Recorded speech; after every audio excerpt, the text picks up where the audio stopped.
Okay, welcome everyone to Coaching Over Coffee. It's 1 p.m., so I don't do coffees on Coaching Over Coffee anymore. Instead, I do uh, mushroom energy drinks with caffeine in them. It's the same thing. It's just coffee for millennials, I guess. We're going to talk about open edition and limited editions today. And if you're watching this in the replay, I appreciate you. Let's dive right in. I'm going to share my screen. I have 3 pages of notes to share with you guys, 3 pages of talking points, and I think that uh, all of them are going to be valid. So a little house cleaning for those of you who are just showing up. I think we just jumped, I think, to a few more people. Yeah, we're up to 15. Hi. Oh, I didn't set up my kitty cam. I have a second tripod that I just put where the cat sits on my desk. But next time we'll do that. Is the video still live? It's showing a blank screen on my, oh, there it is. Okay, so everyone's here, including the cat. If you want these training notes, they're going to be sent out in an email later today. I think everybody who's here should be on my mailing list. They'll be sent out in an email with the link to the replay. So that'll be here. Getting started, there's adjacent learning available, and I think one of the bigger places where you can learn in relation to this topic of open editions versus limited editions is in the pricing your art modules. So there's the pricing framework, which is in the Artpreneur Essentials program, which is available to everyone. You can just go jump in from Art of Selling Art. It's $25 a month. And then there's the Pricing Your Art with Confidence, the longer, sort of deeper dive into art pricing, which is available in the full membership. So if you guys have questions about either of these programs, the full membership or the Artpreneur membership, then just hit us up and just say, hey, ArtMe, or say full membership, or say Artpreneur in the comments, and we'll circle back at the end. Okay. So let's start with some definitions, because like someone mentioned out, I think it was Amanda, that there are some people in here who are brand new. So we're going to start with definitions, and then we're going to go deeper into the details. Okay, so open edition. So an open edition is an unlimited number of reproductions can be produced. This applies to paintings and prints, right? I think that there's some painters who think of creating editions as only producing prints. You know, you photograph your artwork and then you print it on some substrate, and those are your prints. But actually, as a painter, you can do editions of one piece of artwork or one subject where you have where you paint the same scene, same still life, same scene, you know, plein air, whatever, multiple times, and those become editions. Those are not one-of-ones. If you create the almost identical scene over and over again, those are editions too. And you can do open edition stuff like that as well. Okay, so pros and cons. So pros, open editions are more accessible and more affordable. Generally, if you have an open edition, you're going to price it much lower than you would price something that's more limited and more scarce. Right? That makes it more accessible to more people. And then there's also, which is what I think a lot of newer artists look at, is potential unlimited revenue stream. If you have an open edition, there's no reason to stop selling it. It's like if you make a new toothbrush and then you sell it to all the stores, you can make as many of those toothbrushes as you want as long as people keep buying them. Right. So those are the pros to doing open edition. The cons are, and I think Deontay mentioned this earlier, is that there's lower perceived value if you are if you're producing an open edition, because there's no scarcity. There's nothing to create a market, because someone can always go buy a new open edition at the original cost, right? So there's lower perceived value, and it also lowers the value or the perceived value of your brand, depending on how you produce an opening edition. Okay, so there's a caveat, like in general, open editions, people will say, oh, then the brand must be a cheaper brand, or the artist must be a lower tier artist.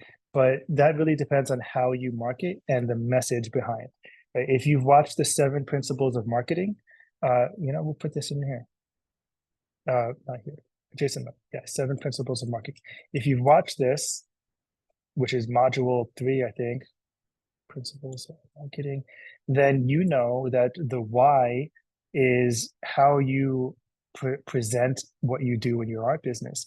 So you could get around this potentially, depending on how you present the purpose of your open edition, right? So the other cons, there's oversaturation in the market. Okay, so because there's so many, that it just might be lower value. Okay, it nullifies collectability. So if it's an open edition, then it's not a collectible edition. There's nothing scarce about it, so there's nothing that makes it collectible.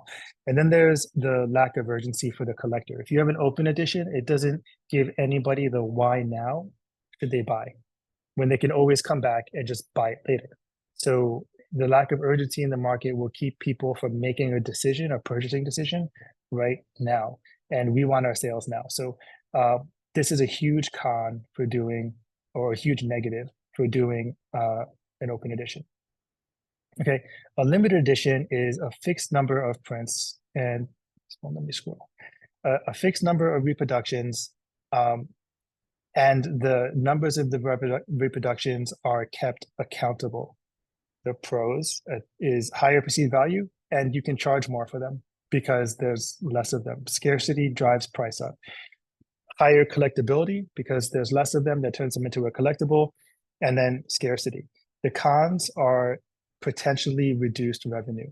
Okay, and I have italicized potentially, just like I italicized unlimited, because the unlimited potential of doing an open edition relies on your market and your brand. So there's artists, I think I just spoke to one the other day, and he was like, I have open editions because I want to make as much money as I can from the art. But the thing is that because it's lower perceived value, you're not going to sell as much. It depends on how much demand you have for you as an artist. And the same goes for limited edition. There's a perceived or con potentially reduced. So artists in the past have told me that they don't want to do a limited edition because they don't want to limit the amount of money they can make from their art. And that I think that's a false narrative that people tell themselves, because you're a creator and you're going to keep creating new products, and then selling out or completing the sale of a product is a good thing. Okay. There's also one of the cons is what I just said, like you're going to create more art, or now you need to create more art in order to create something else to sell. And this depends on how many of each edition you create. But once you sell out of an edition, in order for you to make more money, you have to create more. So one of the cons is that there's more pressure to create more art. There's the potential for underselling, where you may price your art at a certain point and then you may sell it out. And then you're like, well, what if I sold it for more? And that's one of the cons, which is, again, it's part of growing in your art. You know, you could sell out a piece now for one price, and if you become a mid-career or late stage or established artist, that same piece of art would have sold for more, right? So undersold, but you needed that sale to stepstone into where you are. A little bit of a net to untangle. There's also the complexity in managing your editions. So you have to have some way to track them. You have to have some way to prove that they're limited. And then you have to manage that for life, because that's the integrity of your business, is being able to prove that something is limited. Okay, I'm gonna check back in for questions really quick. Candina was able to join. Good morning from Australia. I don't see anything new in here, so I'm gonna keep going. 18 people, I think that's a, huh? I had 20 earlier. Okay, so should you do open editions? In my opinion, like I said, it depends. It depends on how big your audience is. It depends on how much demand there is for your art. And it depends on how you leverage, right? When I say leverage, I'm talking about what is the story and the reason for selling your art. What is the story and the reason for the edition, right? Or the open edition, which make it specific. Okay, so can you leverage the ability to have unlimited income, or higher revenue stream with an open edition? And it really, really depends on your on how you market it. So there's something that you can do instead if you want to do an open edition or quasi open edition, and that's called timed editions. How many people have heard of timed editions before? Just type a one in the comments if you've heard of timed editions. Christopher says he's never heard of open editions. I'm interested to see, like, so type a one or type a Y in the comments. Deontay. Two people have heard about it. I guess a two from Andrew means he's never heard of it. Never heard of timed. Okay, a timed edition is a unique approach to selling your art. I don't, you guys can read that, but basically what the idea is that you have an unlimited amount of art for a limited amount of time. Okay, so you can do a timed edition where the total number of prints sold during that time is unlimited, but the the end number of the edition is decided in a few days or a few hours. So for instance, maybe I can bring up new tab to the right. We'll go jasonmatias.com/smog. So I've done 2 timed editions in the last few years. It's not smog, it's smog. Actually, we'll start with Cardano. And I did these in on blockchain, but you can do these in the print world. So, oh, come on, guys. Sorry, I'm going faster than my computer. So this piece and the May the 4th were both open editions, and it really depends on the size of your audience, because we did an open edition for this piece of artwork, and my audience was like 6,000 on Twitter, and I think we sold 135 of those. So I gave it 3 days, or it was 1 day, right? It was a 1-day open edition for this piece of art, so people could only buy it for 24 hours, and after 24 hours, this piece would no longer be available.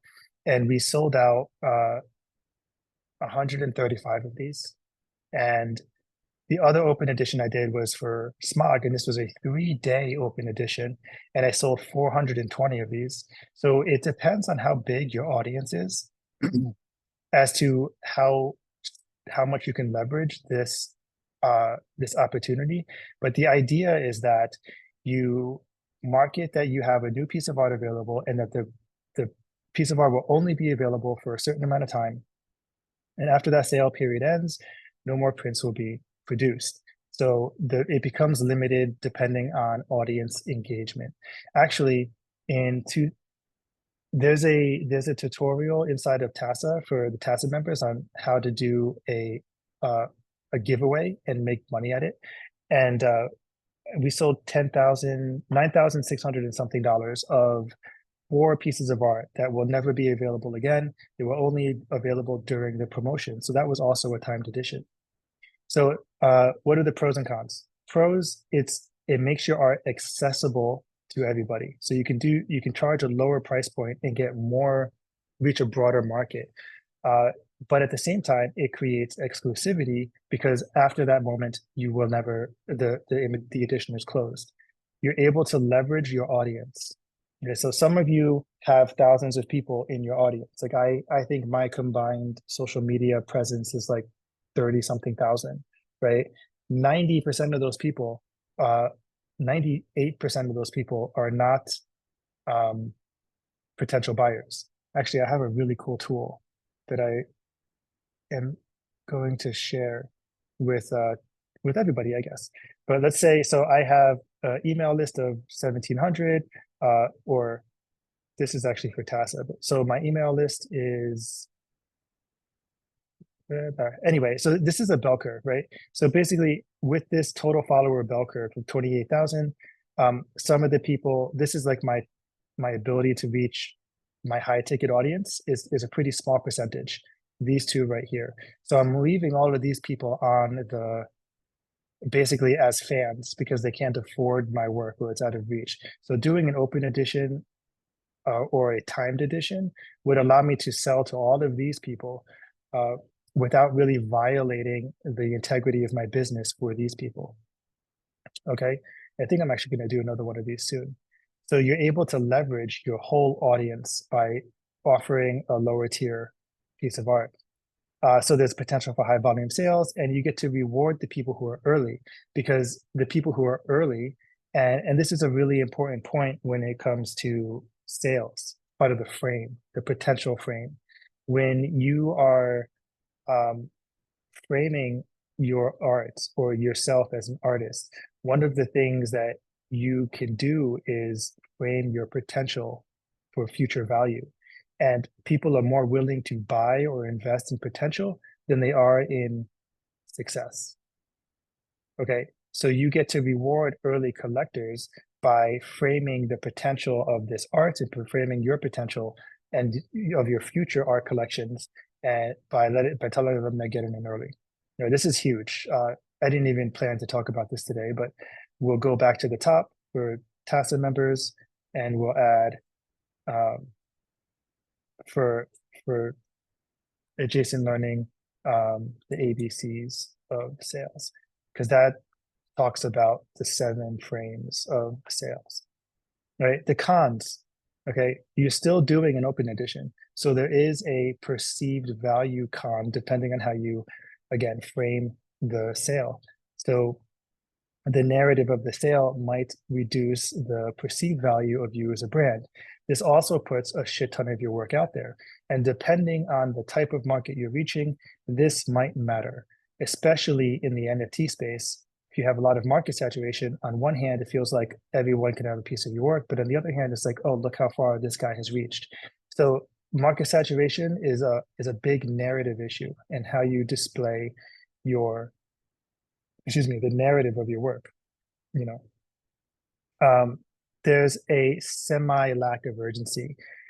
Basically, you see like a bell curve in these type of sales when you have a lot of sales at the beginning and then it dips because in the middle of the time frame, people don't care, they don't have to make a decision yet, and then at the end you'll see a spike. But because it's a longer open edition, there's a little bit of a lack of urgency, and it requires a lot of marketing. This is like a sprint when it comes to sales, and it's pretty intense if you want to make the most of it. So those are the cons to timed editions. Does anyone have any questions about timed editions? I'm gonna pause for a drink.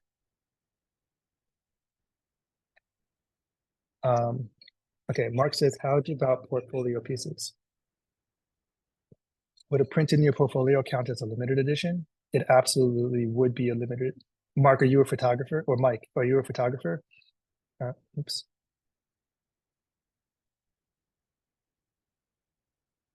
If you are a photographer, then yeah, selling from your portfolio is a limited edition. All of my work as a photographer, they're all limited. I don't have any one-of-ones on the market currently, except in the NFT space. So everything's a limited edition.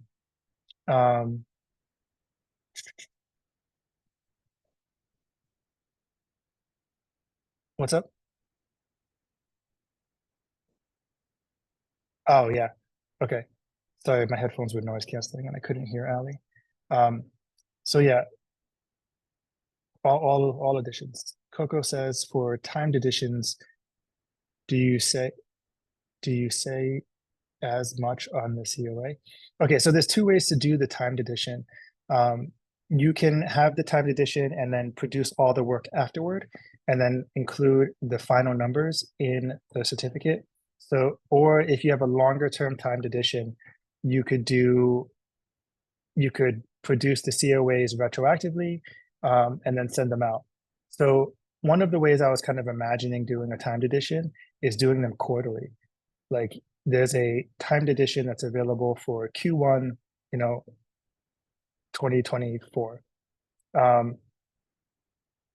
Or you could do sprints, like 3-day sprints, 1-day sprints. And if you do the sprint, then that's easy. You just produce the COA and all the artwork afterward, and you know exactly how much to produce, and you can put the numbers down then. Okay. So timed editions, you have a lower price point. Typically, yeah, you have a lower price point for the timed edition. Okay, so let's get into pricing and let's get into how much should be in a limited edition quantity. Okay, so timed editions is like a hybrid between open edition and limited edition.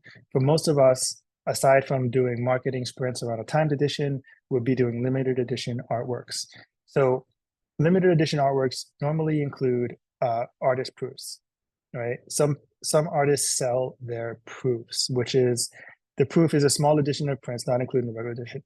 Some people abuse this, like Peter Lick for one, whose artist proofs have zero difference from the actual edition. They're just signed differently and designated differently, so they don't actually have. There's nothing really different about them. But me, for instance, I have 3 artist proofs right here. Right? I have 3 pieces of art that I printed just to see how it would look in a physical form. And then from those physical pieces, I'm going to update the master file to create the master print or the edition print. So you have a limited edition of your regular size, which might be 10, 20, 30, and then you have your artist proof edition, which is the proof or the practice prints you made that you can also sell because they're part of the process of creating the art, and collectors see value in that, right? Limited editions have a limited total quantity. Or there's 2 ways to do it. So there's 2 ways to limit your editions. And this goes to Mardos's question or comment earlier. You can limit quantity, total quantity, or you can limit quantity by size. A lot of photographers specifically, or especially, do the first one, limit total quantity. So you have a piece of art and you say, in addition to 50, I can print 50 massive ones or 50 tiny ones or a mix in between. But once 50 are produced, it's done. That's how I used to do it. And when my editions were larger, like my editions used to be 300, and then I reduced them to 50, and now all of my editions are 5. But that's one way to do it. So you could do this as a painter too. If you're creating reproductions of your work, your limited edition reproduction of your work, you could have a total of 20, and then it doesn't matter what size it is, it's just 20 total. I find it's more difficult to explain the total quantity addition strategy to collectors when they start asking about size and stuff like that. Okay, so the other way you can do it is you can limit the quantity of each edition by the size. So that means this is how I do my work. So I have editions of 5. If you go to my website, I have editions of 5. So I have like 24 by 30 would be, there's 5 of those. And then there's 5 48 by 60s and so forth. So really the total edition, I normally do 4 sizes. So normally there's 20 total pieces, right? But there's only 5 pieces available in each size. Okay, does that make sense? What's interesting about this is that you get to be more definitive about the editions of your work. You can open another edition by creating another size. I wouldn't do this too often, but you could. So you could be like, I'm opening up an 18-inch edition, 18 by 24. And there's 5 of these now too. So then the total edition goes up to 5. I don't recommend doing this too often, but you can open up new editions by, again, creating another size. And this, I feel like this gives you a little bit more flexibility on your art production. All right, I saw a comment come through.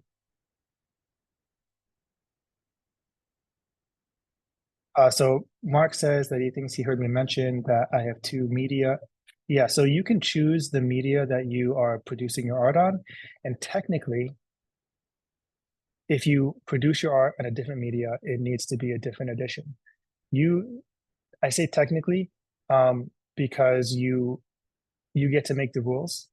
But if you were to produce the work on like PhotoRag and then produce the work on a high gloss photo paper, then those are 2 different editions. I don't do that. It's still quantity by size. It's up to you. Chris says, for limited editions, do they have to be large? No, they don't. They can be any size you want, right? Also, large is kind of figurative, but like for me, small is 36. Like I don't, my website doesn't offer anything below 36 inches. So they don't need to be.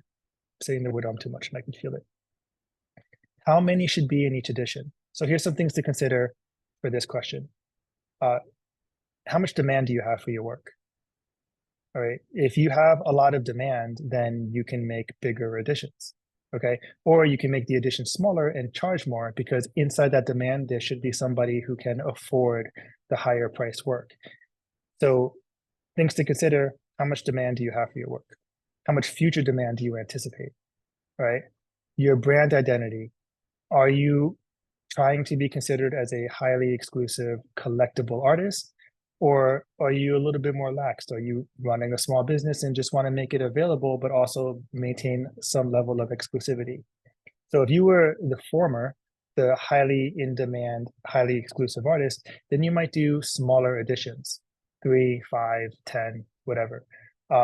If you want to maintain that brand identity, if you want to go larger, that's totally okay. There's no rules here. You just have to maintain some consistency or be able to explain why you're doing one thing or the other. So you can do editions of 50, 100, 300, or you could be both highly in demand and have a lot of availability, like who I harp on, or who's that Thomas Kincaid or some of that with huge editions of this work. Price point of your work also depends on who you market to. I can't stress this enough. People want to, if you want to charge high dollar for your art, then you have to reach a high dollar audience, but you don't need to charge high dollar in order to make a career. You just need to reach the right amount of people at your price point, right? Price is marketing. Okay. So what are your revenue goals? So the price point of your work is going to depend on who you market to. You can be exclusive and market to a small audience with a small price point. You're just not going to make a lot of money. It really just depends. But if you produce a lot of work, if you're especially if you're like a digital artist or someone who can paint again and again and again, then you can keep your price point low and your exclusivity high. Okay, it's an equation. And then for those of you who do originals, the price point of your edition should be relative to the price point of your original. For instance, if you had an original and you charge $1,500 or $2,000 for it, your editions are going to be less than that. Okay, that's a given. But also they're going to respect that. And then I don't have a equation for you, but you definitely don't want to have like a $3,000 piece of artwork in a $20 edition. So, maybe at least 10% of the cost of the original, the anchor pricing. Some of you have heard me talk about anchor pricing. The larger original could be X, and then the reproduction could be 10% of X. So some things to consider, but again, that goes back to your brand. All right. That's all I got for you guys on limited edition versus open edition. I almost stayed on the dot for 30 minutes. Let me see if you guys have any questions. You can toss them in the chat. I'll hang out for a little bit longer.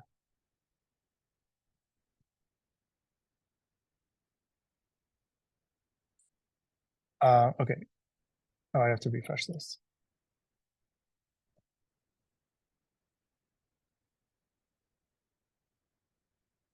All right, so I'll hang out for a bit. I'm gonna hydrate a little bit and see if you guys have any questions.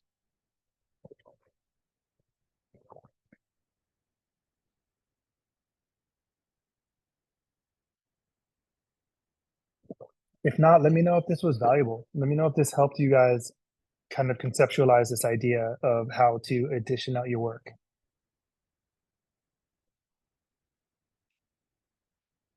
You also don't need to do editions. I think that's something that's really important too. If you can produce a lot of work, or if you can produce enough work at a price to sustain you, then you don't need to make reproductions of your work at all. Like one of our members, a few of our members do this, but the one that comes to top of mind is Donna.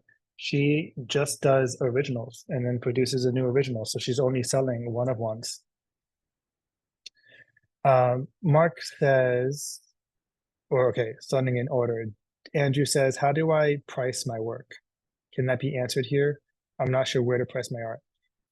I don't think that's a whole different topic, Andrew, but if you go to the uh, featured section and you scroll back, you'll find a 15 or 20-minute pricing education thing.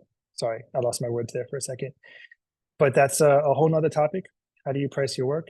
And it's in the adjacent learning. You can also get the longer explanation on pricing in the Artpreneur module or Artpreneur membership. Mike says this was huge.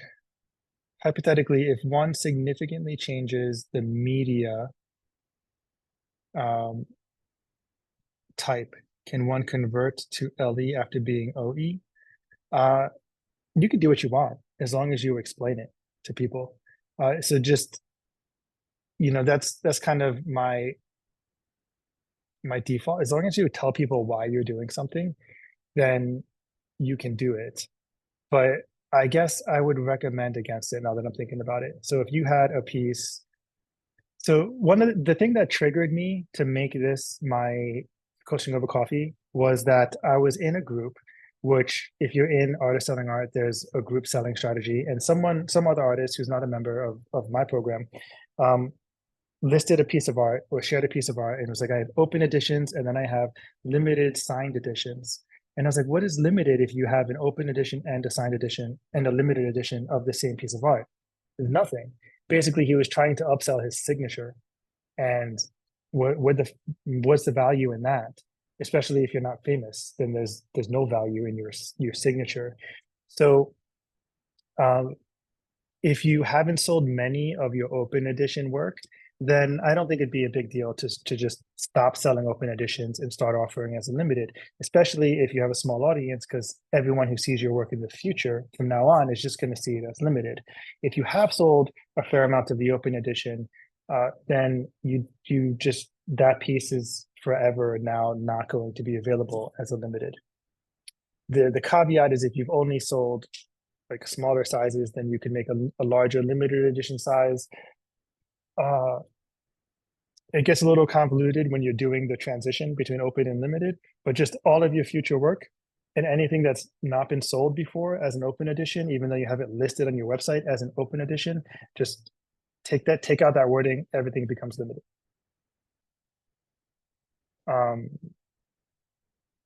Candina says that this is really great insight. Some questions I had lingering. Happy to be able to be here. Okay, yeah, you're welcome for sure. Andrew says he only sells one of ones.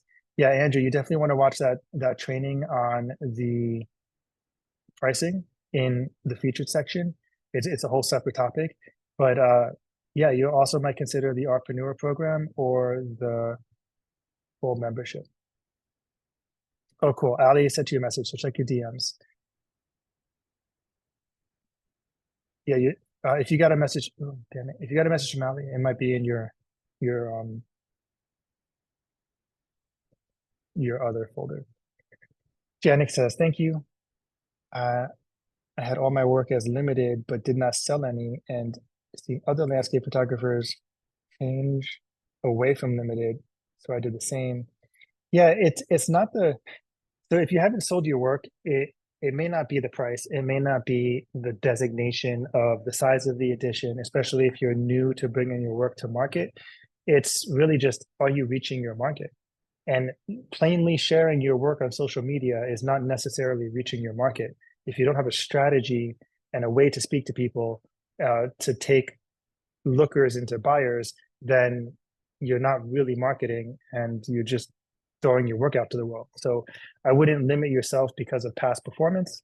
Once you start approaching your work as a business, you have the opportunity to grow and to change some of these patterns you've been stuck in. Jeff asks, and I'll hang out for like 5 more minutes, guys. So you could do all prints as limited and not have any open edition? Yes.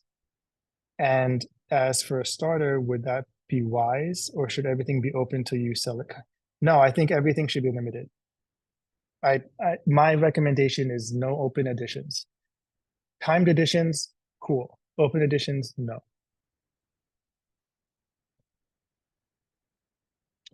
Uh, Mark asked, he said he's curious if there's a section in Tazza for learning and reaching out to media. Yeah, there's the whole PR module. I think Mark's a member, so we'll just get you a link to the PR module, Mark. We're actually, here's a little bit of alpha. We're going to be revamping the PR module, and Julia is going to come back and we're going to give an updated PR training for everyone.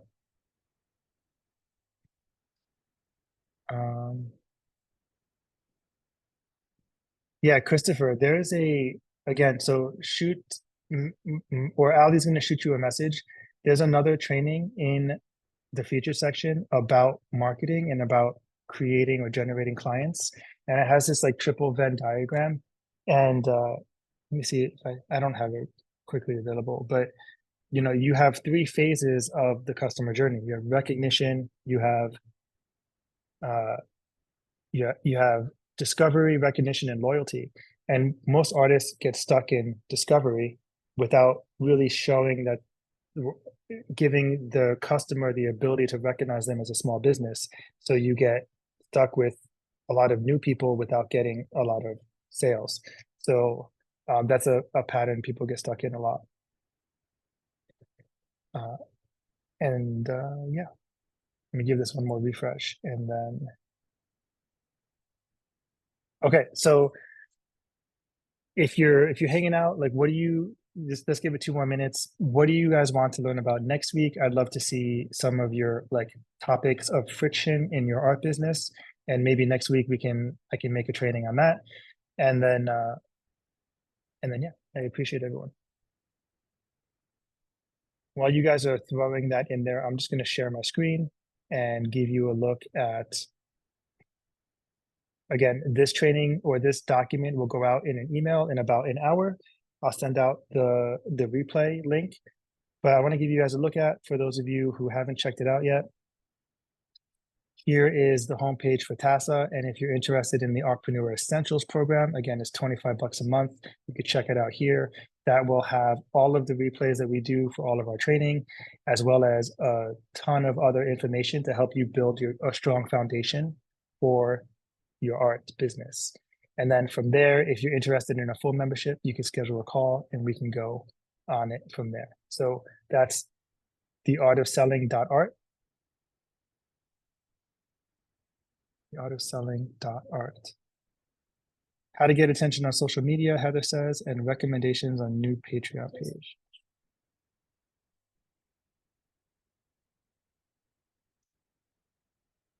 Which, okay. Ali says there's a few questions to go over. What are they?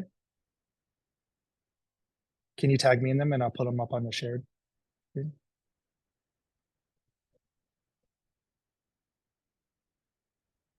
We are running long today.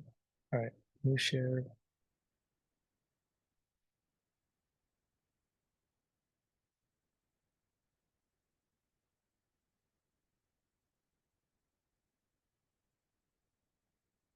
Heather says how to get attention on social media. That's a big one. Was there another one, Ali?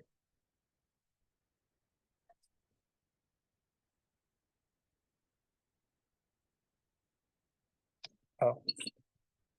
Oh, okay. All right. Well, then we will catch you guys next Thursday. Sensei.